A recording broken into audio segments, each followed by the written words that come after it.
She thought she came west for a story, but the Apache chief, the storm, and one word she never expected would tear apart everything she believed. What truly happened at that river bend is still unfinished, and you're about to see why. Thank you so much for watching and for all your comments. Let me know at the end if you like the story, and where you're watching from and why you're following this. The unforgiving Arizona sun beat down mercilessly upon the dusty streets of Copper Creek, a small settlement nestled between rugged mountains and sprawling desert. The year was 1876, and the frontier town had recently experienced an uncomfortable shift in its delicate balance between settlers and the Apache tribes, who had claimed these lands long before white men arrived with their dreams of gold and opportunity. Eleanor Montgomery stepped off the stagecoach, her elegant blue traveling dress immediately gathering a layer of the omnipresent dust. At 26, she carried herself with the poise and determination that had made her one of Philadelphia's most respected journalists. Her honey blonde hair was pulled back in a practical yet fashionable style, and her clear green eyes surveyed the town with a mixture of curiosity and mild dismay. "Welcome to Copper Creek, ma'am," the stagecoach driver said as he handed down her trunk. "Town's small but growing. Hotel's just down the street." Eleanor nodded politely. "Thank you. I'm looking forward to experiencing Western life firsthand." What she didn't share was her true purpose, to write a series of articles about the escalating tensions between settlers and the Apache. Her editor back east believed her compassionate yet direct approach would bring a fresh perspective to a situation most Eastern readers only understood through sensationalized headlines about savage attacks and Indian problems. The hotel was modest but clean, and after settling into her room, Eleanor ventured out to begin her work. She had arranged to meet Sheriff Daniel Hayes, who had reluctantly agreed to provide an introduction to various townspeople, and, if possible, facilitate communication with the local Apache. The sheriff's office was a simple wooden structure with a small jail attached to the back. Daniel Hayes was a man in his early 30s, with sun-weathered skin and eyes that had seen too much violence. His brown hair was kept short, and his face bore a 3-day stubble that spoke of practical concerns over appearances. "Miss Montgomery," he greeted her, rising from behind his desk. "I didn't expect a woman journalist, especially one traveling alone." Eleanor smiled tightly. She was accustomed to such reactions. "I assure you, Sheriff Hayes, I'm quite capable of handling myself and my assignments. I'm grateful for your assistance." Hayes shook his head. "Ma'am, I agreed to help because your publisher is an old friend of the mayor. But I need to be clear. Things are tense around here. The Apache don't take kindly to outsiders asking questions, and most folks here have strong opinions they won't hesitate to share." "That's precisely why I'm here," Eleanor replied. "To present all sides fairly." The sheriff sighed. "Fair is a complicated word in these parts. Let me introduce you to some people, but I can't promise anything regarding the Apache. Chief Nakohe has been keeping his distance since the mining company expanded into what they consider sacred land." Over the next several hours, Eleanor interviewed shopkeepers, miners, and the schoolteacher. Their perspectives painted a familiar picture. Settlers believed they were bringing civilization and progress. The Apache were viewed as obstacles to that progress. As evening approached, Eleanor was writing notes in the small hotel restaurant when a commotion erupted outside. She hurried to the window to see a group of riders entering town. Unlike the cowboys and settlers she'd observed all day, these men moved with a different grace. Leading them was a figure whose very presence commanded attention. "Chief Nakohe," whispered the hotel owner who had appeared beside her. "Rarely comes into town these days. Something important must have happened." Eleanor watched as the Apache chief dismounted. He was tall and powerful, his face etched with the wisdom of his years, perhaps 40, yet still vigorous and imposing. He wore a mix of traditional Apache clothing and practical items adopted from white settlers. But it was his eyes that captured Eleanor's attention, dark and penetrating. They seemed to take in everything while revealing nothing. Without thinking twice, Eleanor grabbed her notebook and headed outside. This was precisely the opportunity she had been hoping for. "Miss Montgomery, wait!"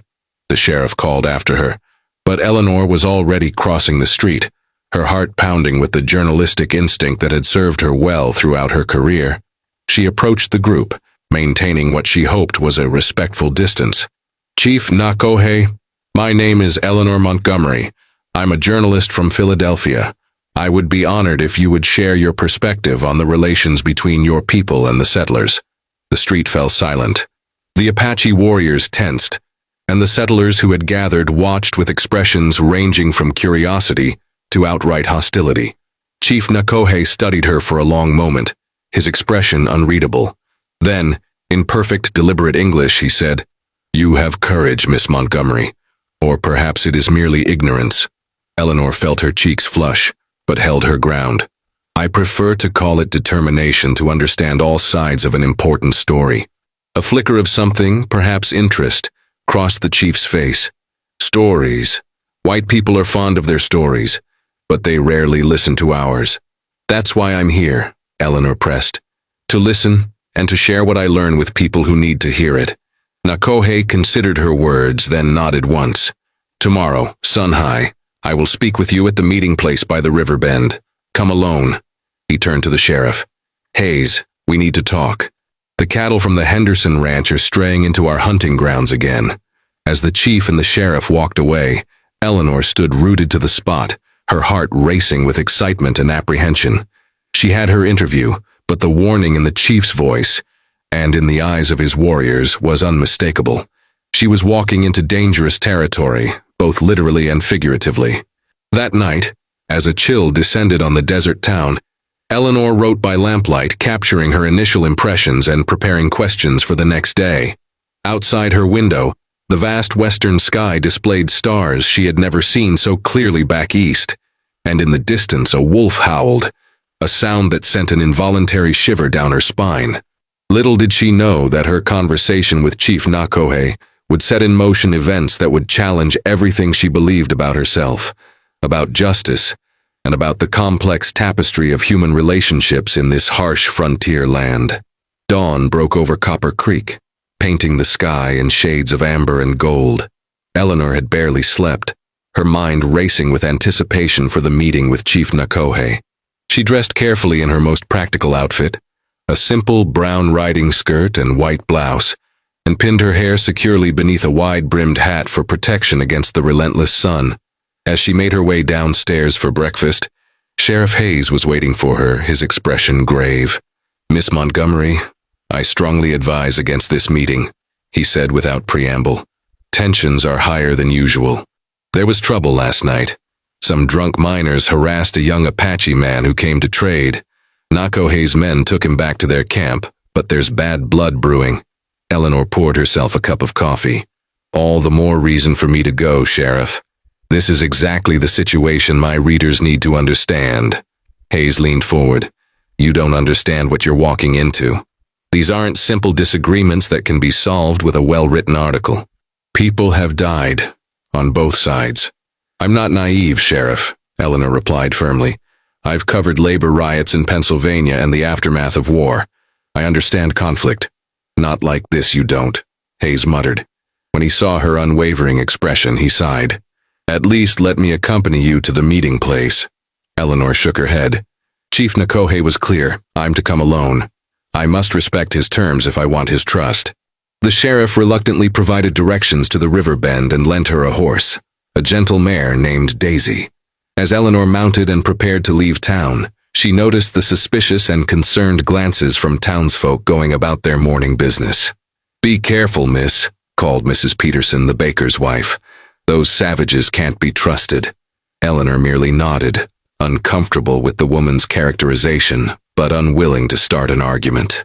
She had heard similar sentiments from almost everyone she'd interviewed so far, everyone except the sheriff, who seemed to maintain a careful neutrality that she found intriguing.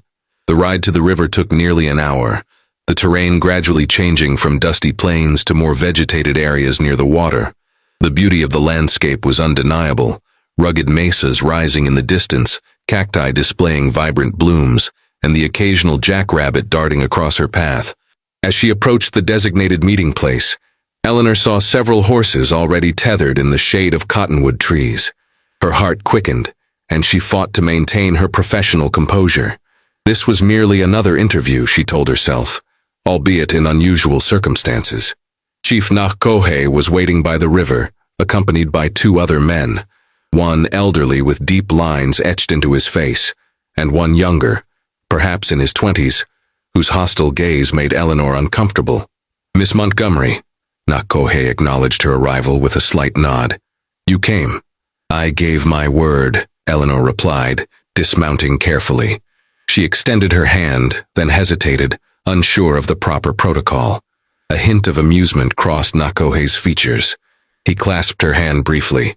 "This is Two Ravens, our medicine man," he indicated the elder, "and my son, Dakota." The younger man made no move to greet her, his dark eyes filled with barely concealed contempt. "She should not be here, father. Her words will be twisted like all the others." "Dakota." Nakohe's voice held warning, though his expression remained impassive. Eleanor addressed Dakota directly. "I understand your suspicion, but I promise you, I came to listen and to tell the truth as I find it." "The truth," Dakota spat the word. "Your people's truth has taken our lands, poisoned our water with your minds, and killed our brothers." "Enough," Nakohe said firmly. He gestured to a small circle of logs arranged as seats. "Come, Miss Montgomery. We will talk."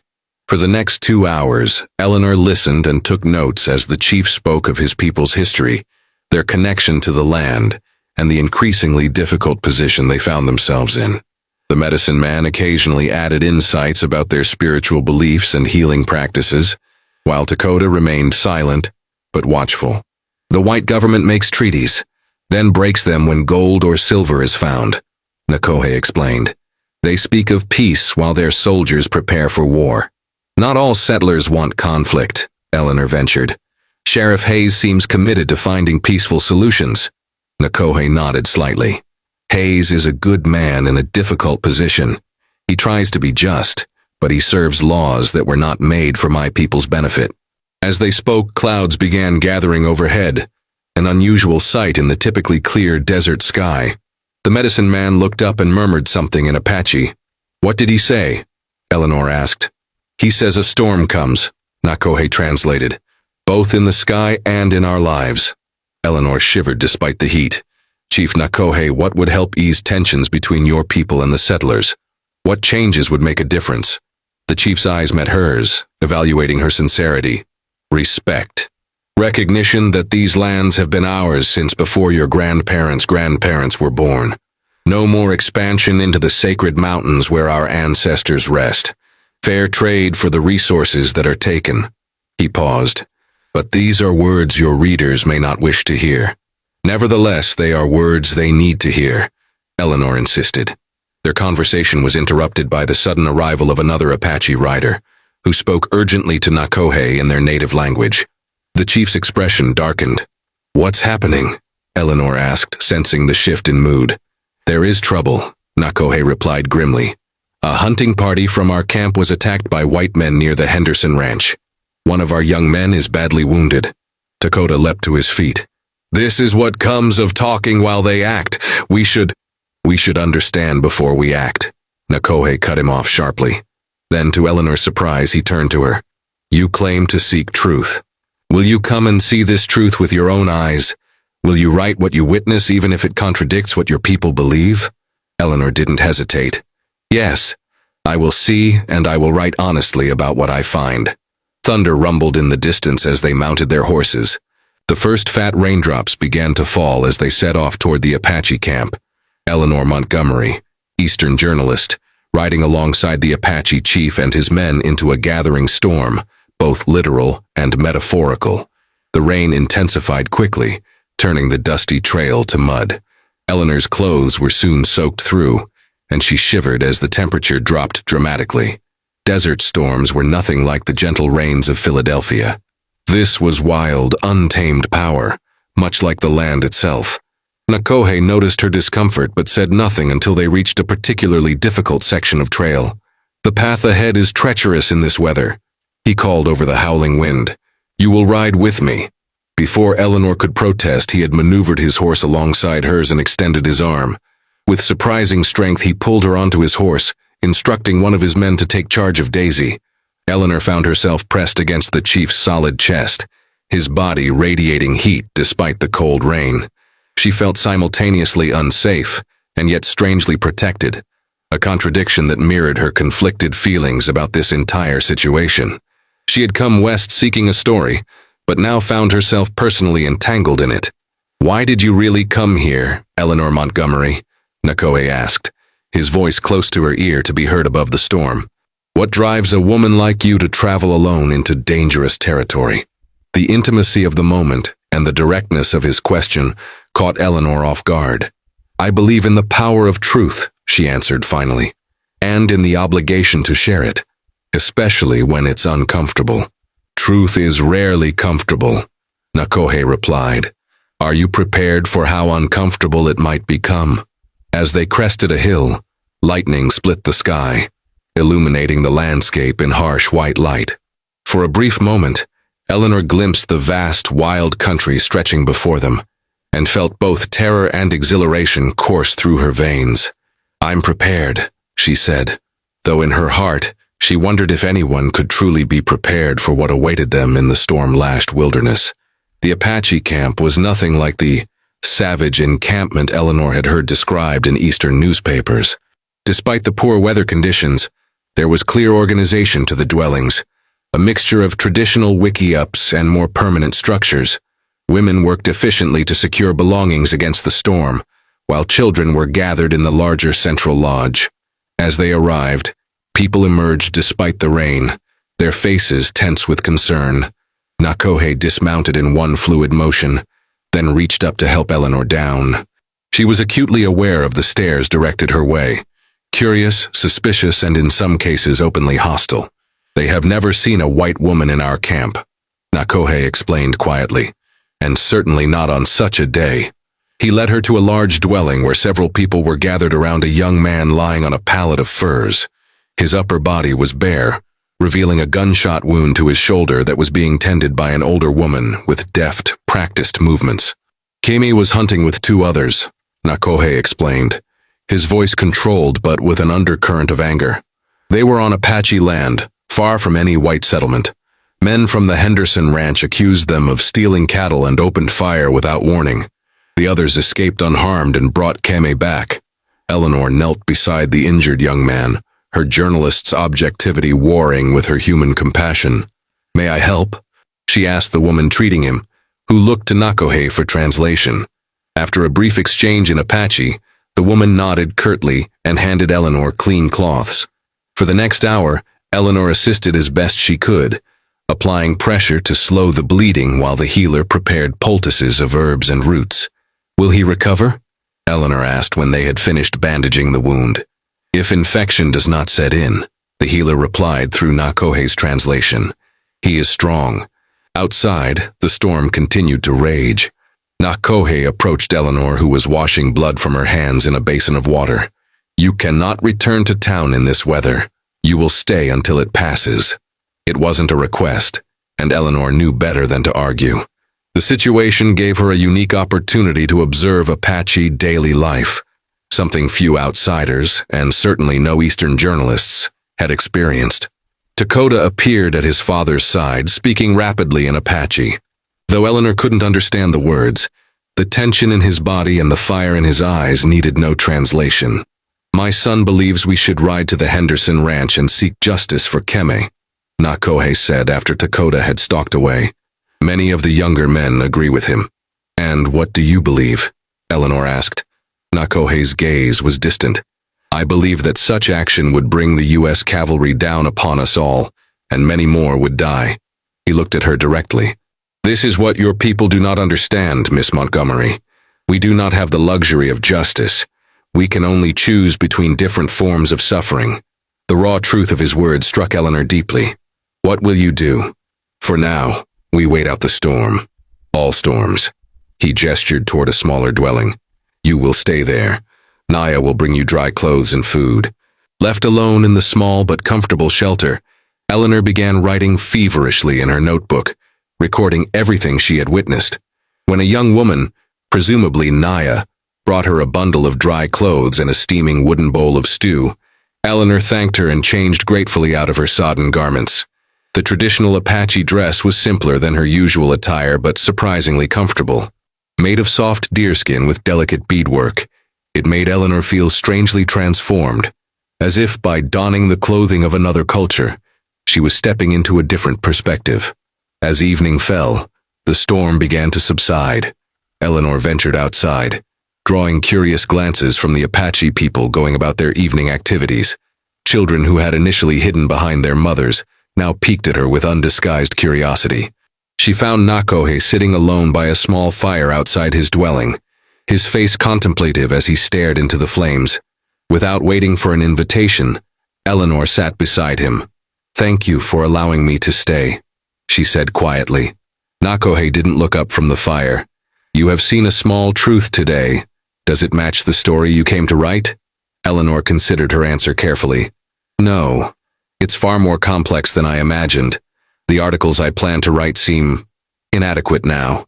"Words are always inadequate," Nakohe replied, "but they are all we have besides actions." They sat in silence for a while, the crackling fire and distant sounds of the camp creating a peaceful backdrop that belied the tensions simmering beneath the surface. "Tell me about your people," Nakohe said suddenly. "Not the settlers or the government. Tell me about Eleanor Montgomery." The personal question caught her off guard. "What do you wish to know? Why does a woman travel alone into unknown territory? Where is your husband, your family?" Eleanor smiled faintly. "I have no husband. My parents died in a fever epidemic when I was 20. I have built my life around my work, my writing." She paused. "In Philadelphia, I'm considered rather unconventional. Here, you would be considered brave," Nakohe said. "Or foolish, perhaps both." Eleanor laughed softly. "I've been called both before." She grew serious again. "And you? You speak English better than many settlers. You understand the white man's ways, yet you maintain your people's traditions." "I was taken to a government school as a boy," Nakohe explained, his voice neutral but his eyes darkening with old memories. "They tried to remake me in the white man's image. I learned their language, their writing, their God. When I returned to my people, I was caught between worlds." "That must have been difficult," Eleanor said softly. "It was necessary," he corrected. "To protect my people, I must understand those who would destroy us. Knowledge is a weapon sharper than any knife." Their conversation was interrupted by shouts from the edge of the camp. Nakohe rose swiftly, his hand moving to the knife at his belt.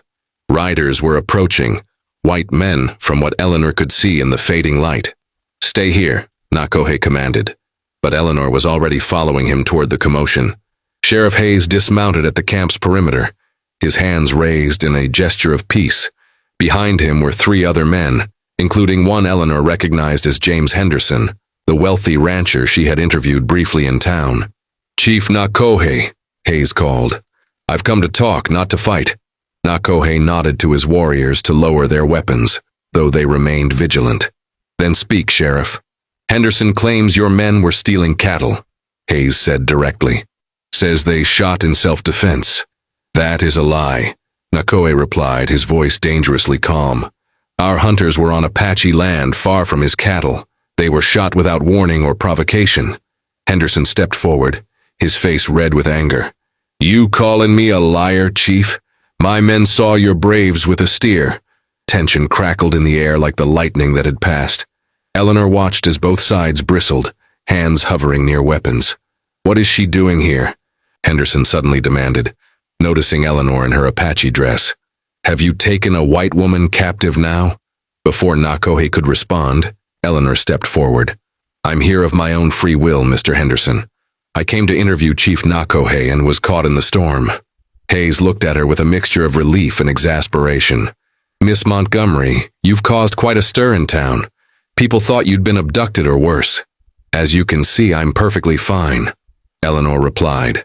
"But a young man is fighting for his life because your men shot first and asked questions later, Mr. Henderson." The rancher scoffed. "You believe their side over your own kind? These savages have you fooled with their noble act." Eleanor felt her temper rising. "I believe what I've seen with my own eyes, and what I've seen today challenges everything people like you have been saying about the Apache." "Enough."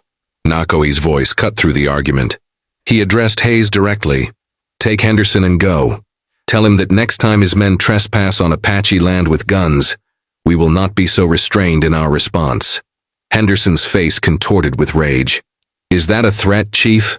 Because I've got friends in the territorial government who'd be happy to hear about Apache threats against law-abiding citizens.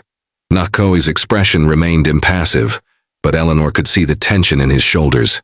She realized with sudden clarity how precarious his position was, trying to protect his people while avoiding giving the settlers any excuse for further violence. Sheriff, Eleanor interjected, I'll be returning to town tomorrow. When I do, I'll have quite a story to tell about what really happened today. I imagine the territorial governor might find it interesting reading, particularly when it's published in major Eastern newspapers. Her implied threat hung in the air. Henderson glared at her, but Hayes nodded slowly, understanding the leverage she was creating.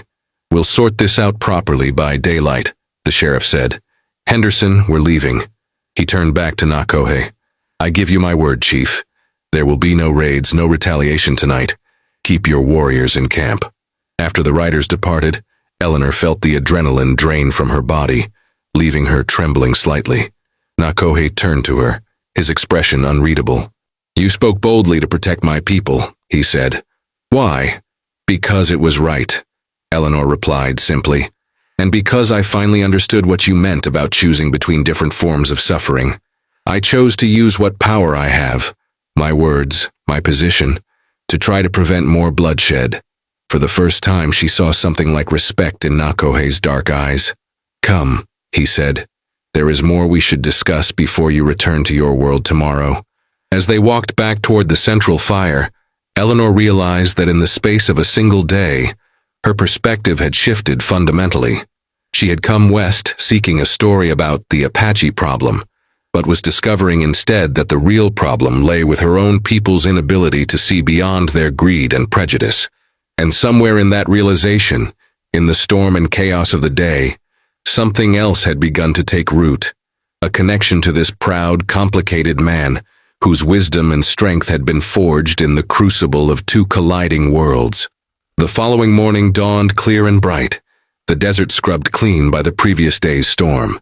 Eleanor woke early, her mind already racing with the words that would form her articles. She knew now that she would write something very different from what her editor had expected, something that might challenge her readers' comfortable assumptions. She found Nakohe conferring with several elders near the central fire. He acknowledged her presence with a nod and finished his conversation before approaching.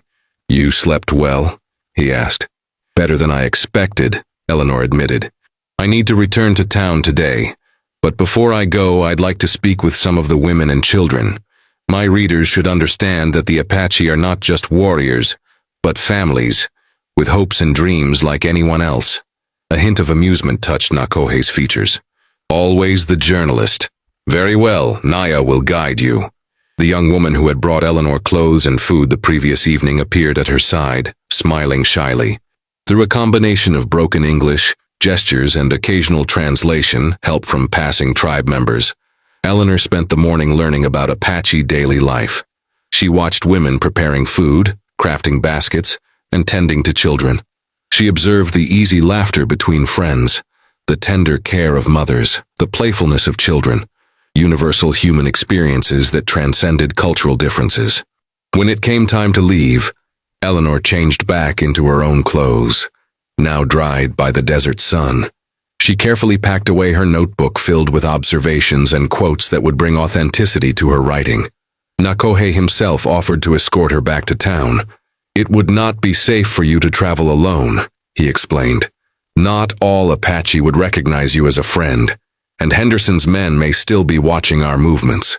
They rode side by side through the desert landscape, now transformed by the recent rain. Wildflowers had emerged seemingly overnight, dotting the normally brown terrain with splashes of yellow and purple. The air smelled fresh and clean, carrying the scent of damp earth and sage. Your land is beautiful, Eleanor remarked, breaking a comfortable silence. It is harsh but honest, Nakohe replied. Like my people. Eleanor glanced at his profile, strong and dignified against the blue sky. What will happen now? With Henderson and the territorial authorities. Nakohe's expression grew somber. What always happens. They will make demands. We will resist as much as we can without provoking war. We will lose something: land, resources, freedom, but perhaps not everything. He looked at her directly. Unless voices like yours can change the minds of those with power. I'll try, Eleanor promised, but I'm just one journalist. One voice can start an avalanche, Nakohe said. We have a saying, the smallest feather can tip the balance when the scale is ready to turn. They approached a ridge overlooking Copper Creek. The town looked small and somewhat fragile from this vantage point. Wooden buildings clustered together as if for protection against the vast wilderness surrounding them. I will leave you here, Nakohe said, reining his horse to a stop. It would not be wise for me to ride into town today. Eleanor felt a strange reluctance to part ways. I'll need to speak with you again before I complete my articles. There's still so much I don't understand. Nakohe studied her face. 3 days from now, the large mesa to the north of town, where the old pine stands alone. I will meet you there at midday. Eleanor nodded. I'll be there. She had expected him to turn and leave, but instead, Nakohe reached out and took her hand in his. Eleanor Montgomery, you came seeking a story but found a truth instead. That takes courage. The unexpected touch and the warmth in his voice sent a flutter through Eleanor's chest. Thank you for trusting me with your people's story. He released her hand and turned his horse. 3 days, he reminded her, then rode away, his figure gradually becoming smaller against the vast desert landscape. Eleanor's return to town caused quite a stir. Sheriff Hayes met her at the hotel, his relief evident. Half the town thought you'd been captured or killed, he explained. I had my hands full preventing a group of hotheads from organizing a rescue party. As you can see, I was in no danger, Eleanor replied. In fact, Sheriff, I witnessed something remarkable. A people struggling to maintain their dignity and way of life in the face of tremendous pressure. I saw their humanity, their community, their legitimate grievances. Hayes sighed. Miss Montgomery, I understand what you're saying, but you need to be careful about how you express such sentiments around here. Not everyone is open to alternative perspectives. I'm not afraid of ruffling feathers, Sheriff. It's practically my professional specialty. Over the next 2 days, Eleanor wrote feverishly, pausing only to conduct additional interviews with townspeople. She was more direct now in her questioning, challenging assumptions and prejudices that had previously gone unchallenged. Some, like the school teacher Miss Abernathy, responded thoughtfully. I suppose I never considered that the Apache children might have their own form of education, she admitted, when Eleanor described the teaching she had witnessed in the camp. Others, like Henderson and his supporters, grew hostile. You've been bewitched by that savage chief, Henderson accused when she questioned him about the shooting incident. Next thing you'll be painting your face and dancing around a fire. Eleanor merely smiled and wrote down his words verbatim. Let her readers see the true face of frontier prejudice, she thought. On the morning of the 3rd day, Eleanor prepared for her meeting with Nakohe. She chose practical riding clothes and packed food and water, unsure how long their conversation might last. As she was saddling Daisy, Sheriff Hayes appeared at the stable. Going somewhere, Miss Montgomery? Eleanor saw no reason to lie. I'm meeting Chief Nakohe to follow up on some questions for my articles. Hayes frowned. That's not a good idea. Henderson and his men have been watching for Apache movements. There's talk of forming a militia to solve the Indian problem once and for all. All the more reason for me to complete my work quickly, Eleanor replied. The truth needs to be told before more blood is shed. The sheriff studied her face. You care about him, don't you? The chief.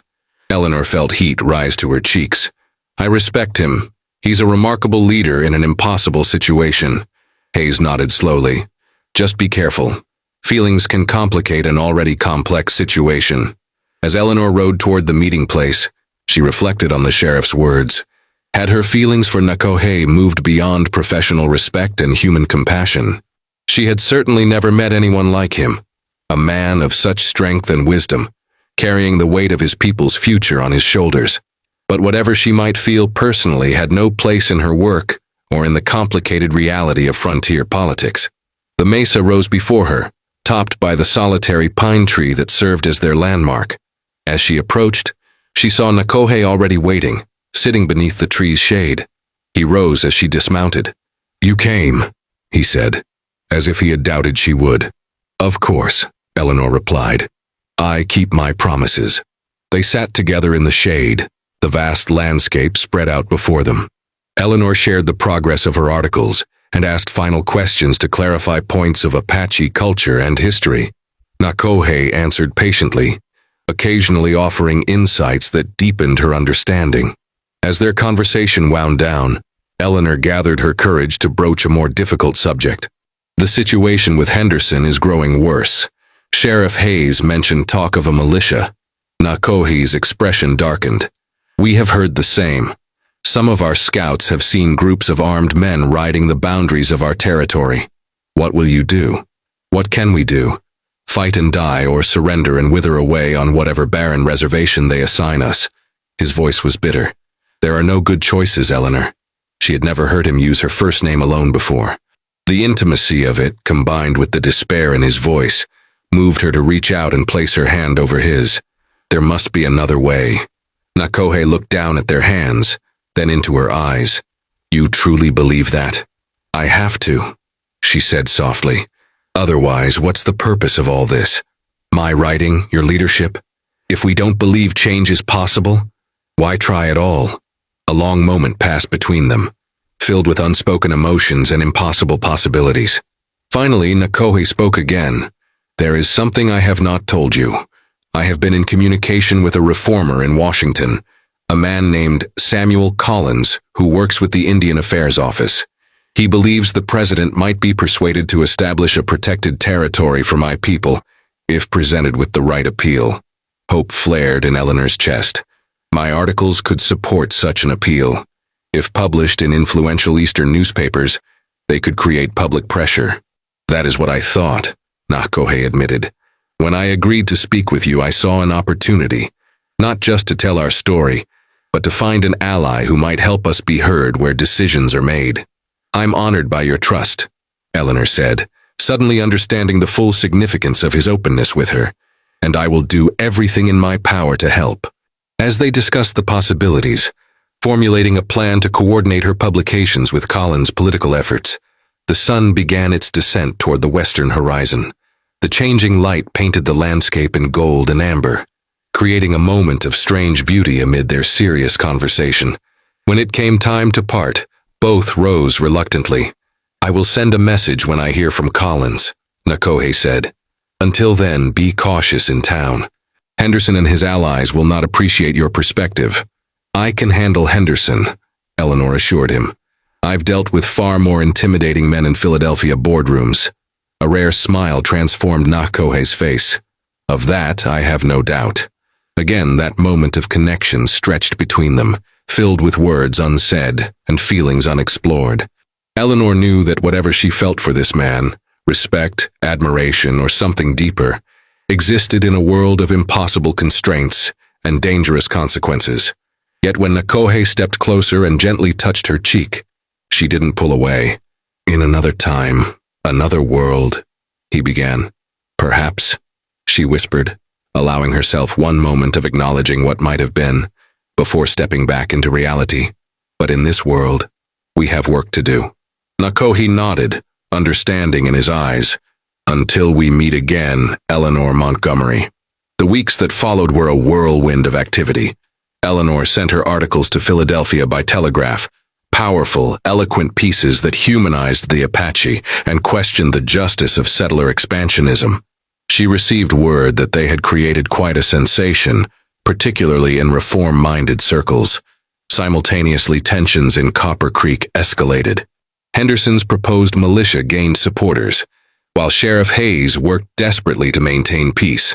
Eleanor found herself the target of hostility from many townspeople, but she stood her ground, buoyed by supportive telegrams from her editor and news that Congressman Collins was using her articles to advocate for the protected territory. Then came the pivotal moment. A telegram arrived from Washington. President Grant had agreed to send a special envoy to assess the situation and consider establishing the protected lands. It was not victory, but it was hope. The first real hope for a peaceful resolution. As Eleanor rode out to the Apache camp to deliver the news personally to Nakohe, she reflected on her journey. She had come west seeking a story, and found instead a cause, a community, and connections that had changed her forever. The future remained uncertain. The envoy might be unsympathetic. Henderson and his supporters might yet prevail. The complex politics of Washington could derail even the most promising beginnings. But for now, there was possibility where before there had been only inevitability.